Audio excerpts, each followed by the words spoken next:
नमस्कार दर्शक बंधु चलतु नजर पकाइबा आज सकाळर केतोटी गुरुत्वपूर्ण खबर उपरे सेथिपई वीडियोटी को शेष पर्यंत देखा मोर अनुरोध।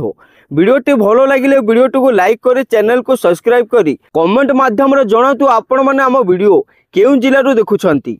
चलतु आज सकाळर खबर उपरे नजर पकाइबा। आजिर प्रथम खबर एणिके सकाळुआ चलिबो उच्च शिक्षा अनुष्ठान एसओपी जारी कला उच्च शिक्षा विभाग।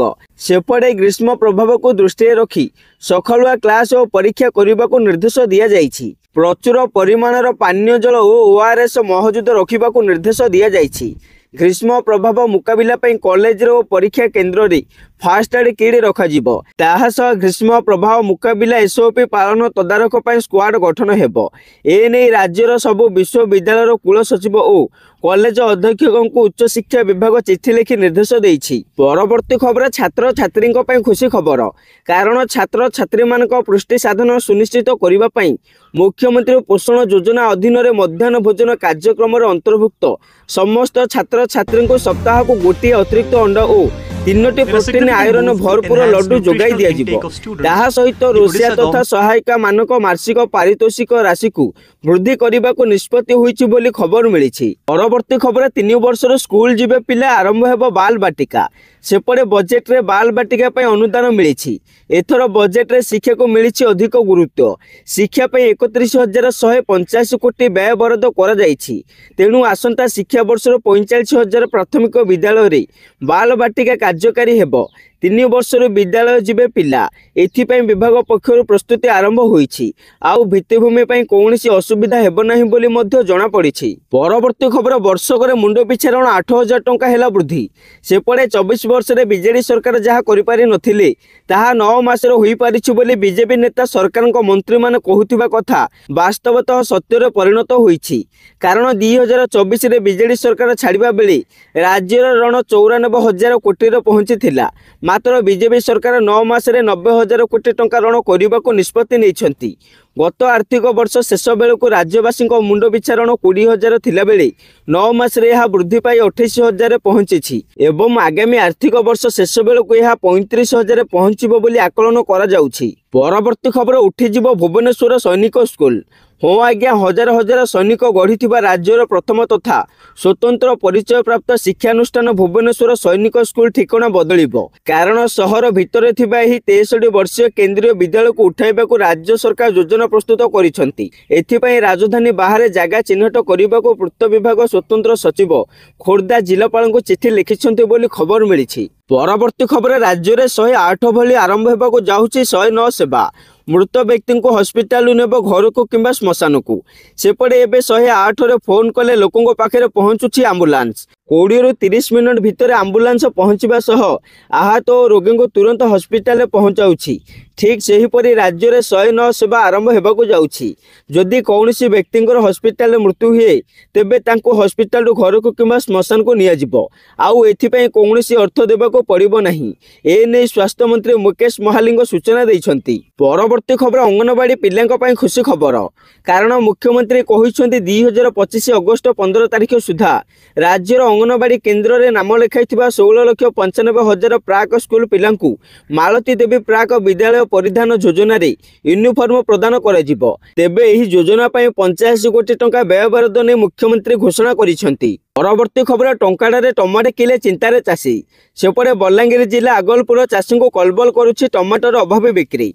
आगलपुर ब्लॉक रोड रे किलो प्रति टंकाटियरु मध्य कम पैसा व्यवसाय मागुथिबा कहिसंती चाषी। एकर एकर जमी रे चाषी माने टमाटो चाष करुथिला बेले बेपारी ठारू एबे शोषण रे शिकार हेउछंती। एकर पिछा टमाटो चाष रे 40 ରୁ 50,000 टंका खर्च करुथिले सुधा एबे टमाटो ट्रे पिछा 10 ରୁ 20 टंका रे बिक्री करुछंती चाषी। आउ एही परिस्थिति रे अनेक चाषी बिले पानी मध्य देउ नाहंती। कारण टमाटो बिक्रीर पानी खर्च भी उठाई पारु नाहंती कि श्रमिक लगाई टमाटो तोलिबा मध्य संभव हे पारुनी बोली सूचना मिली। परवर्ती खबर बढ़िला विधायक एमएलए को पांठी 3 कोटी ରୁ 5 कोटी को वृद्धि कले सरकार। एपटे बजेट उपस्थापना बेले घोषणा कले मुख्यमंत्री। एथिपई 735 कोटी व्यय बराद होईछि। निर्वाचन मंडली अनुଯାयी अतिरिक्त 142 कोटी अनुदान। सेपटे राज्य सरकार 2025-26 आर्थिक वर्ष पई बजेट उपस्थापना କରିଛନ୍ତି। ପରବର୍ତ୍ତୀ ଖବର आहत ହେଲେ ପିସିସି ସଭାପତି ଭକ୍ତ ଦାସ। ରାଲିରେ ଯାଉଥିଲା ବେଳେ ତଳେ ପଡ଼ିଗଲେ। ଖବର ଅନୁଯାୟୀ ନିକଟରେ ଓଡ଼ିଶା ପିସିସିର ନୂଆ ସଭାପତି ଭାବେ ନିଯୁକ୍ତ ହୋଇଥିଲେ ବରିଷ୍ଠ ନେତା ଭକ୍ତ ଦାସ। ଏୟାରପୋର୍ଟରୁ ବାହାରିବା ବେଳେ ମୁହଁ ମାଡ଼ି ତଳେ ପଡ଼ିଯାଇଥିଲେ, ଯାହାପରେ ତାଙ୍କୁ ହସ୍ପିଟାଲରେ ଭର୍ତ୍ତି କରାଯାଇଛି ବୋଲି ଖବର ମିଳିଛି। ପରବର୍ତ୍ତୀ ଖବର ପଦ୍ମ ପୁରସ୍କାର ବିଜେତାଙ୍କ ପାଇଁ ବଡ଼ ଖବର, କାରଣ ରାଜ୍ୟ ସରକାର ଗୁରୁବାର ପଦ୍ମ ବିଜେତାଙ୍କ ପାଇଁ ଏକ ବଡ଼ ଘୋଷଣା କରିଛନ୍ତି।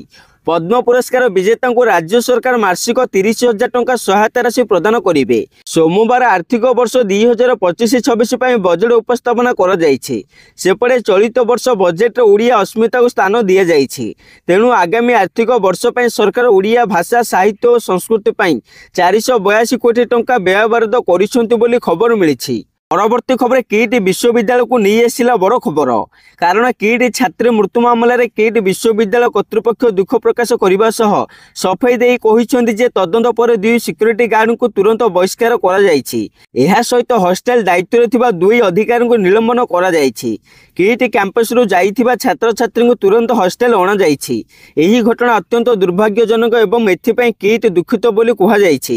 ସେପଟେ ବିଶ୍ୱବିଦ୍ୟାଳୟ କ୍ୟାମ୍ପସକୁ ଫେରିଥିବା ନେପାଳୀ ଛାତ୍ରଛାତ୍ରୀଙ୍କୁ ଏକ ଅଣ୍ଡରଟେକିଂ ଲେଖି ହଷ୍ଟେଲରେ ରହିବାକୁ ଅନୁମତି ଦିଆଯାଇଛି ବୋଲି ଛାତ୍ରଛାତ୍ରୀମାନେ କହୁଛନ୍ତି। ପରବର୍ତ୍ତୀ ଖବର ଜମିର ହେବ ନିର୍ଭୁଲ ସର୍ଭେ, କାରଣ ସେପଟେ ସହରାଞ୍ଚଳ ଜାତୀୟ ଭୂସ୍ଥାନିକ ସର୍ବେକ୍ଷଣ ନକ୍ସାର ଶୁଭାରମ୍ଭ ହୋଇଯାଇଛି।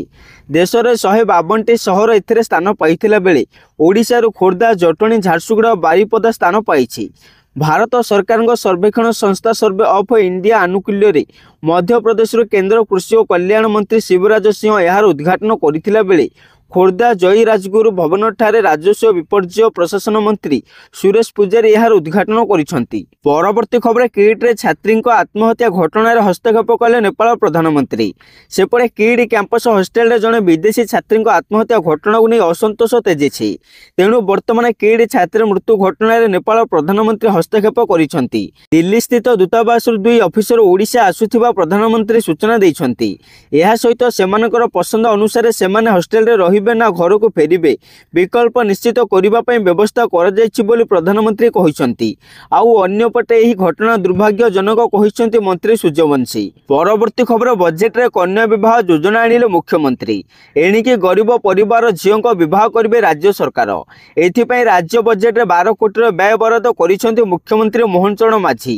ଗତକାଲି ରାଜ୍ୟ ବଜେଟ୍ ଉପସ୍ଥାପନା ବେଳେ ମୁଖ୍ୟମନ୍ତ୍ରୀ ଅନ୍ୟାନ୍ୟ ଯୋଜନାର ଘୋଷଣା ବେଳେ ଏହି କନ୍ୟା ବିବାହ ଯୋଜନା ଆରମ୍ଭ କରିବା ନେଇ ବ୍ୟୟ ବରାଦ କରିଛନ୍ତି। ତେବେ ଏହି ନୂଆ ଯୋଜନାରେ ରାଜ୍ୟର ଗରିବ ଶ୍ରେଣୀର ଝିଅମାନେ ଉପକୃତ ହେବ ବୋଲି ଖବର ମିଳିଛି। ପରବର୍ତ୍ତୀ ଖବର ଆସିଗଲା ଦୁନିଆର ସବୁଠୁ ସ୍ମାର୍ଟ ଏଆଇ ଚାଇନାର ଡିପ୍ସିକୁ ଦେବ ଟକ୍କର। ଏଲନ ମସ୍କଙ୍କ ଏଆଇ କମ୍ପାନୀ ଏକ୍ସ ଏଆଇ ତାର ନୂଆ ଚାଟବଟ ଗ୍ରୋକ 3 ଲଞ୍ଚ କରିଛି। ଚାଇନା ଡିପ୍ସିକ୍ V3 ଏବଂ ଚାଟଜିପିଟି 4.0କୁ ଟକ୍କର ଦେବ ଗ୍ରୋକ 3। ଅନ୍ୟ ଚାଟବଟଠୁ ଏହା କୋଡିଂ ଓ ଗଣିତର ଉନ୍ନତ ହେବ ବୋଲି ଖବର ମିଳିଛି। ପରବର୍ତ୍ତୀ ଖବର ବିରୋଧୀ ଦଳ ନେତା ନବୀନଙ୍କୁ ଝଟକା, କାରଣ ବିଧାନସଭାର ପୂର୍ବ ବିଜେଡି ସରକାର ଅମଳରେ ହୋଇଥିବା ବଡ଼ ଦୁର୍ନୀତିର ପେଡ଼ି ଖୋଲିଦେଲେ ପଞ୍ଚାୟତିରାଜ ମନ୍ତ୍ରୀ ରବି ନାରାୟଣ ନାୟକ। ପଞ୍ଚାୟତିରାଜ ବିଭାଗରେ ଚାଲିଥିବା ବଡ଼ ଦୁର୍ନୀତିକୁ ଧରିଛନ୍ତି ଖୋଦ ପଞ୍ଚାୟତିରାଜ ମନ୍ତ୍ରୀ। ଏପରି ସାଂଘାତିକ ପ୍ରସଙ୍ଗ ଗୃହରେ ଉଠାଇ 5 ବର୍ଷର 28 କୋଟି ଟଙ୍କାର ଦୁର୍ନୀତି ହୋଇଥିବା କହିଛନ୍ତି ମନ୍ତ୍ରୀ। ପରବର୍ତ୍ତୀ ଖବର ନେପାଳରେ ରାସ୍ତାକୁ ଓହ୍ଲାଇଲେ ଛାତ୍ର ସଂଘ। ଏପଟେ କିଟ୍ରେ ନେପାଳୀ ଛାତ୍ରୀ ଆତ୍ମହତ୍ୟାକୁ ନେଇ ସାରା ଦେଶ ଉଠୁଛି ପଡ଼ୁଛି। ଏପରିକି ପଡ଼ୋଶୀ ଦେଶ ନେପାଳ ମଧ୍ୟ ଏହାକୁ ଜୋରଦାର ବିରୋଧ କରିଛି। ମଙ୍ଗଳବାର କାଠମାଣ୍ଡୁରେ ନେପାଳ କଂଗ୍ରେସ ପାର୍ଟି ରାସ୍ତାକୁ ଓହ୍ଲାଇଛି। ଆତ୍ମହତ୍ୟା କରିଥିବା ଛାତ୍ରୀଙ୍କୁ ନ୍ୟାୟ ଦାବିରେ ଛାତ୍ର ସଂଘ ହୁଙ୍କାର ଭରିଛନ୍ତି, ଯାହାର ଭିଡ଼ିଓ ଭାଇରାଲ ହେବାରେ ଲାଗିଛି।